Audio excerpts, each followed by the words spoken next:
சாய் பக்தர்களுக்கு என் அன்பு வணக்கங்கள். ஓம் சாயனம். என் அன்பு குழந்தையே, காலங்கள் கடந்து கொண்டே இருக்கிறதே, இன்னும் நமக்கான நேரம் வரவில்லையே என்று கவலையோடு இருக்கிறாய். நடக்காமல் போய்விடுமோ, ஒருவேளை இழந்து விடுவோமோ என்றெல்லாம் மனதை போட்டு குழப்பிக் கொண்டிருக்கிறாய். இப்பொழுது நடக்கும் இந்த சூழ்நிலைகள் உன்னை குழப்பிக் கொண்டிருக்கிறது.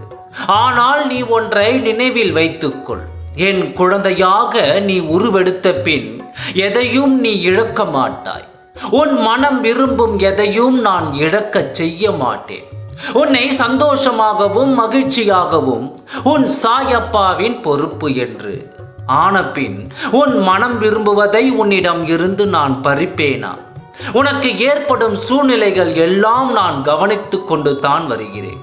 உன் மனதில் இருக்கும் வலிகளும் மற்றவர்கள் உனக்கு எதிராக அம்பு போல் பாய செய்யும் அவர்களது வார்த்தைகளும் எல்லாம் பயனற்றவை.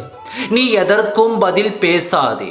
அந்த சூழ்நிலைகளில் என் சாயப்பா எனக்காக இருக்கிறார் என்பதை மட்டும் திடமாக நம்பு. நிச்சயம் உன்னை செம்மையாக்குவேன்.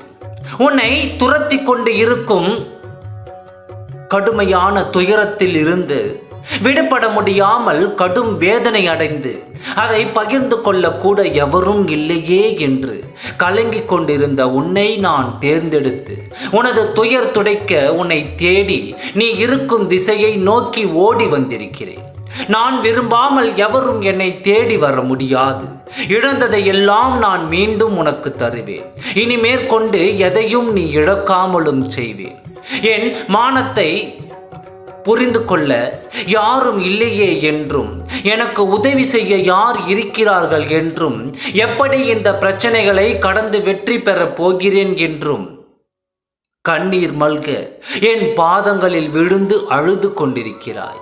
சற்று பொறுமையாக காத்திரு. உனக்கு வேண்டியதை செய்ய நான் ஒருவன் இருக்கும் பொழுது எதற்காக நீ கலங்குகிறாய்?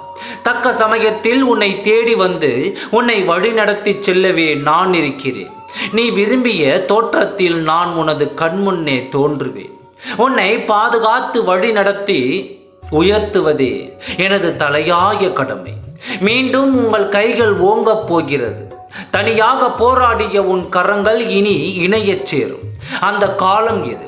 உன் வாழ்வில் பிரம்ம முகூர்த்தம் ஆரம்பமாக போகிறது. இனி நீயே வேண்டாம் என்று சொன்னாலும் உனக்கான நன்மைகள் நிகழத் துவங்கும். உன் வாழ்வில் மங்கள நிகழ்வுகள் நடக்கும். அந்த காலகட்டம் இது. கஷ்ட நஷ்டங்கள் என்பது வாழ்க்கையில் ஒரு பகுதிதான். அது என்பதை தீர்க்கமாக புரிந்து கொள். அதுவே வாழ்க்கை கிடையாது.